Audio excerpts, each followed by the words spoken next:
በጌታ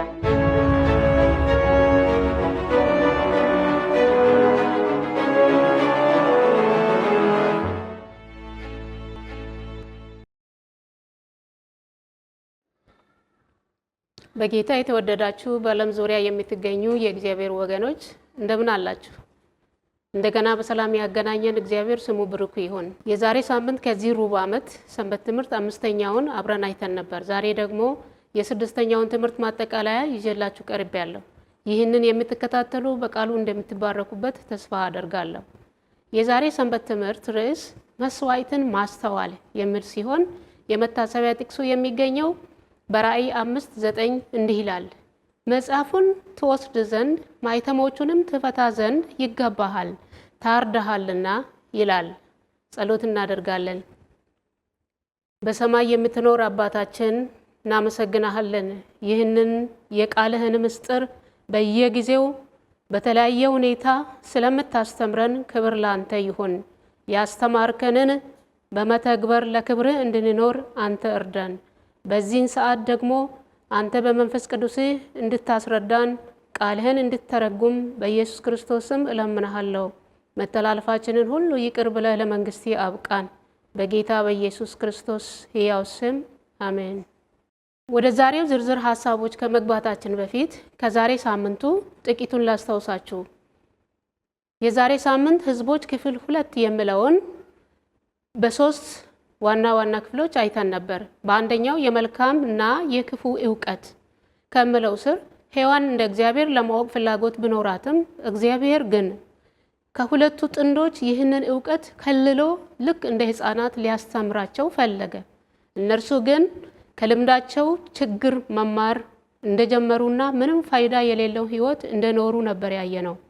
በሁለተኛው የታሪክ ዕውቀት ከሚለው ስር በዳንኤል 2:7 ላይ ያለውን የመንግስታትን መውደቅና መነሳት ደግሞም የዓለም ፍጻሜ ትንቢት ፍቺ እግዚአብሔር ለዕብራውያን ነቢያት ሲገልጽ ለዓለም መንግስታት ግን እንዳልገለጸላቸው ያየን ሲሆን በሶስተኛው የመጨረሻ ጊዜ ዕውቀት ከሚለው ስር ሌሎች የተዘጋ መጽሐፍ ነው የሚሉትን በዳንኤልና በራእይ መጽሐፍ ያለውን የዓለምን ፍጻሜ ትንቢት ቅሬታዋ ቤተክርስቲያን ወይም የአድቬንቲስት ቤተክርስቲያን የትንቢቱ ፍቺ ከእግዚአብሔር የተሰጣት ስለሆነ በባህርና በምድር ለሚኖሩ ለነገድና ለቋንቋ ለወገኖች ሁሉ የማሳወቅና የማስተማር ግዴታ እንዳለባትና እንዳለብን ነበር ያየነው።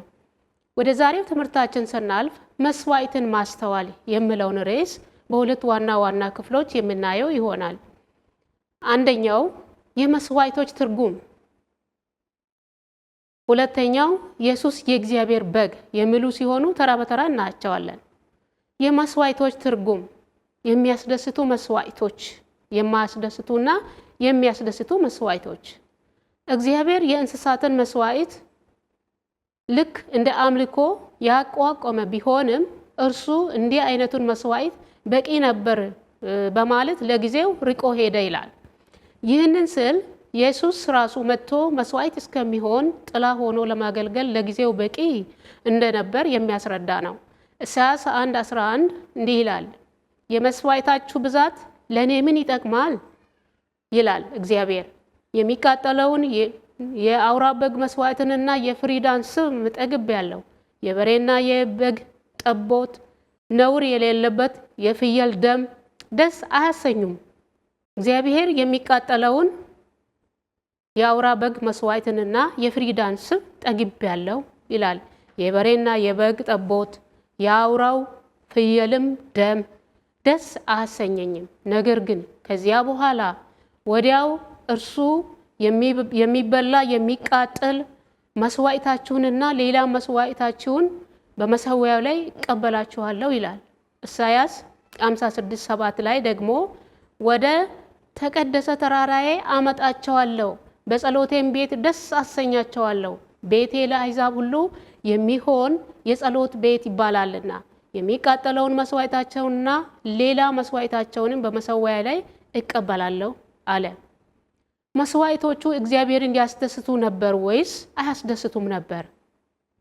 ይህን ጥያቄ በቃየልና በአቤል ምሳሌ መመለስ እንችላለን። የአቤል መስዋዕት ተቀባይነት ያገኘ ነበር። ነገር ግን የቃየል ተቀባይነት አላገኘም ወይም እግዚአብሔር አልተመለከተውም። ዘፍጥረት 4:3-5 ስናይ ከብዙ ቀን በኋላ ቃየን ከምድር ፍሬ ለእግዚአብሔር መስዋዕትን አቀረበ። አቤልም ደግሞ ከበጎቹ በኩራትና ከስቡ አቀረበ። እግዚአብሔርም ወደ አቤልና ወደ መስዋዕቱ ተመለከተ፣ ወደ ቃየንና ወደ መስዋዕቱ ግን አልተመለከተም ይላል። ችግሩ የመስዋዕቱ አይነት አልነበረም። መስዋዕቱ የቀረበበት ሁኔታ ጥራት የሌለውና በግድየለሽነት የቀረበ በመሆኑ ነው እንጂ ቃየል በኢሳይያስ ጊዜ የነበሩ እስራኤላውያንን ይመስላል። የራሱን ሕይወት ከእግዚአብሔር ጋር ሊያስማማ አልተመኘም። ለመስዋዕቱ ምንም ትርጉም አልሰጠም ነበር። ስለዚህ ነው እግዚአብሔር የመስዋዕታችሁ ብዛት ደስ አያሰኘኝም የሚለው። የኢየሱስን መስዋዕትነት ትርጉሙን ሳንረዳ የምናቀርባቸው መስዋዕቶች ዛሬም ቢሆኑ እግዚአብሔርን ደስ አያሰኙትም።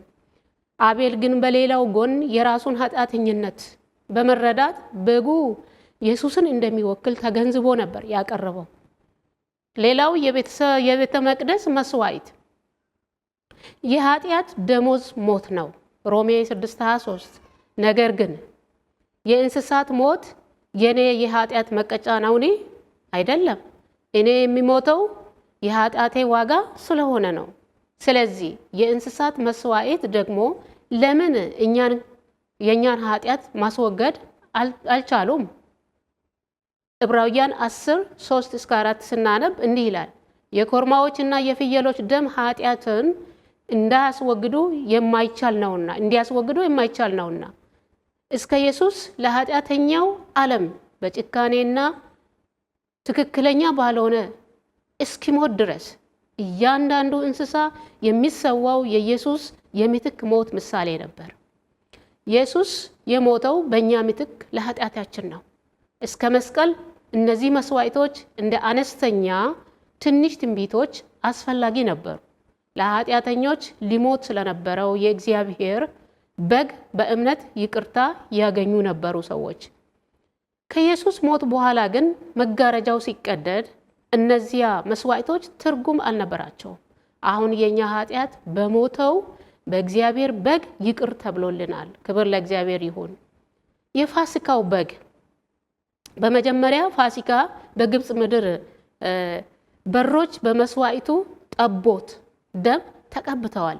የሞት መልአክም በዛ ያልፋል። የበኩር ልጅ ደም በመቃኑ በተቀባበት ቤት ውስጥ ከሞት ተረፈ። ደሙ የኢየሱስ ደም ምሳሌ ነበር። አንደኛ ጴጥሮስ 1 ላይ ከ18-19 ከአባቶቻችሁ ከከንቱ ኑሯችሁ በሚያልፍ ነገር በብር ወይም በወርቅ ሳይሆን ነውርና እድፍ እንደሌለው እንደ በግ ደም በክቡር ደም በክርስቶስ ደም እንደተዋጃችሁ ታውቃላችሁ።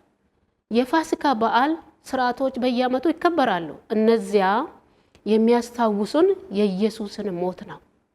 ፋሲካችን የታረደውን አንደኛ ቆሮንቶስ 5:7 ላይ ፋሲካችን ክርስቶስ ታርዷልና ይላል። በእግዚአብሔር ተቀባይነት ያገኘ ብቸኛው ቅዱስ መስዋዕት የመስዋዕት ሕይወት የኢየሱስ ሕይወት ብቻ ነበር። ያለ ኃጢአቱ ሞተ። ስለዚህ ያ ሞት ሕይወታችንን በደሙ አነጻው። ሞትም በእምነት ከኛ ያልፋል። እግዚአብሔር የተመሰገነ ይሁን። ራእይ 7:14 ላይ ያለ ነው። ወደ ሁለተኛው ስናልፍ ኢየሱስ የአምላክ በጉ ደግሞ በመቅደስ ውስጥ በመጀመሪያው ቤተ መቅደስ ምረቃ ጊዜ ታቦት ወደ ውስጡ ሲመጣ የእግዚአብሔር ክብር መቅደሱን ሞላው።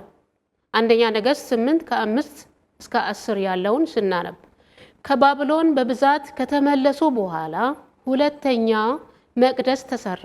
ነገር ግን በውስጡ ታቦት አልነበረምና ክብርም በተመረቀ ጊዜ በውስጡ አልሞላም ነበር። ምክንያቱም ታቦቱ 10ቱ ትእዛዛት የነበሩበት። ብዙዎች ደግሞ በዚህ እውነት ተገረሙ። እንዴት የእግዚአብሔር ክብር አልታየም ብለው ተገረሙ። ሐጌ 2:3 ላይ በቀድሞ ክብሩ ሳለ ይህን ቤት ያየ በእናንተ መካከል የቀረ ማን ነው? ዛሬስ እንዴት ሆነ? እንዴት ሆኖ ነው ያያችሁት? በዓይናችሁ እንደምናምን አይደለምን? ነገር ግን እንደምናምን ሆኖ እየታየ አይደለምን? በዓይናችሁ ክብር ስላልተሞላበት በእግዚአብሔር ቤተ መቅደስ ውስጥ ነገር ግን የእርሱ ክብር መቅደስ እንደሚሞላና እርሱንም የሚያደርገው በአንድ ሰው በተመኘው ይላል ሐጌ 2:7። እርሱ የተመኘው ይህ ማን ነበር? ያ ሰው ሊመጣ ያለው ኢየሱስ ክርስቶስ ነበር። እንዲህ ይላል፣ አሕዛብን ሁሉ አናውጣለሁ፣ በአሕዛብ ሁሉ የተመረጠውም ዕቃ ይመጣል፣ ይህንንም ቤት በክብር እሞላዋለሁ ይላል የሰራዊት ጌታ እግዚአብሔር። ኢየሱስ የሚል ስም እግዚአብሔር ከኛ ጋር ማለት ነው። ማቴዎስ 1:21-23 ስናነብ እርሱ በመቅደስ ተመላለሰ፣ አስተማረ፣ እናም ፈወሰ። የእግዚአብሔር ክብር በዚያን ጊዜ መቅደሱን ሞላው። እግዚአብሔር ይመስገን። እያንዳንዱ ተግባር በክብሩ በመተማመን ተከናወነ። ፈጣሪ ራሱ ከመካከላችን ለመኖርና ስለኛ ለመሞትም ፈቃደኛ ነበር። ሌላው በጉ በሰማይ 3 ነቢያት በጉን በሰማይ አይተውታል። ሕዝቅኤል፣ ኢሳያስና ዮሐንስ የእግዚአብሔርን ዙፋን በራእይ ለማሰብ ለመገመት ችለው ነበር። ሕዝቅኤል ዋነኛው ተመልካች ነበር። ኢሳያስና ዮሐንስ በሁኔታው አንዱ በአንዱ ላይ ተጽዕኖ አሳድረዋል።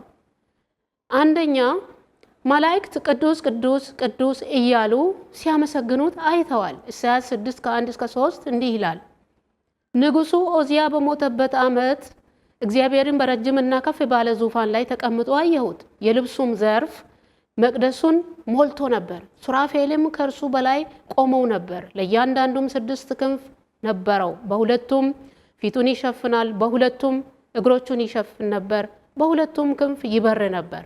አንዱም ለአንዱ ቅዱስ ቅዱስ ቅዱስ የሰራዊት ጌታ እግዚአብሔር፣ ምድርም ሁሉ ከክብሩ ተሞልታለች እያሉ ይጮሁ ነበር።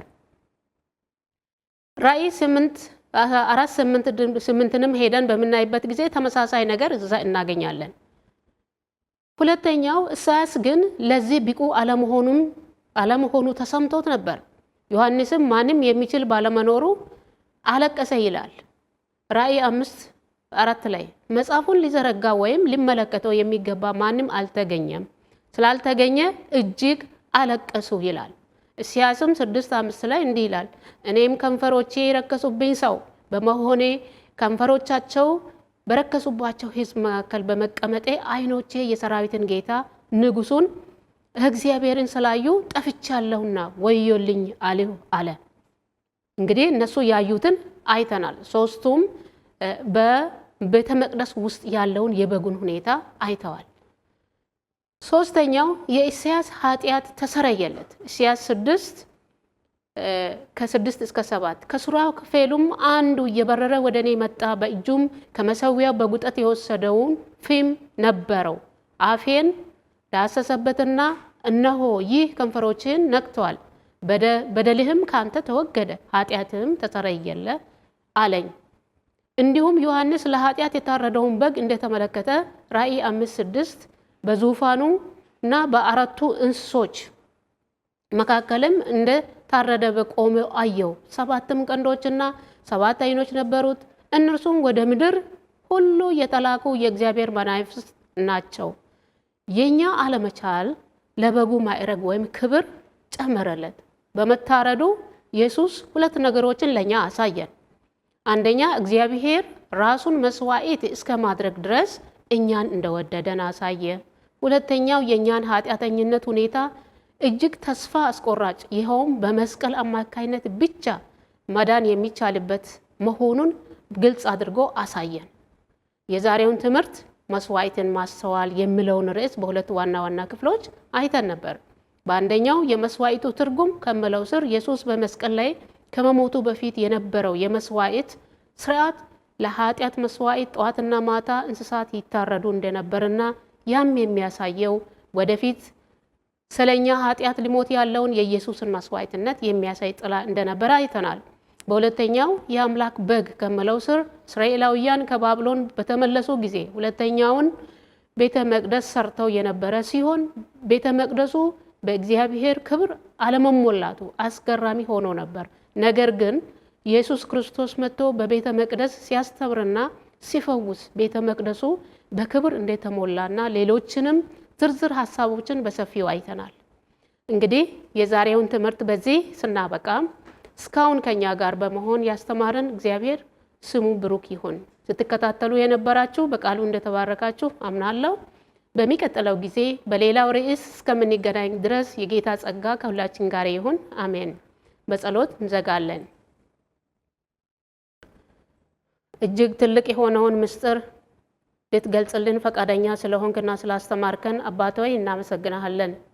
ይህንን በሚገባ በመመርመር በቃልህ መሰረት መጓዝ እንድንችል እያንዳንዳችንን አሁንም በመንፈስ ቅዱስ ይምራን። ለራሳችን ተረድተን ለራሳችን ድነን ሌሎችንም ለማስተማርና ለሌሎችም የመዳን መንገድ እንድንሆን አቅም ጉልበት ስጠን። ስለሰማህን ተመስገን። በጌታ በኢየሱስ ስም አሜን።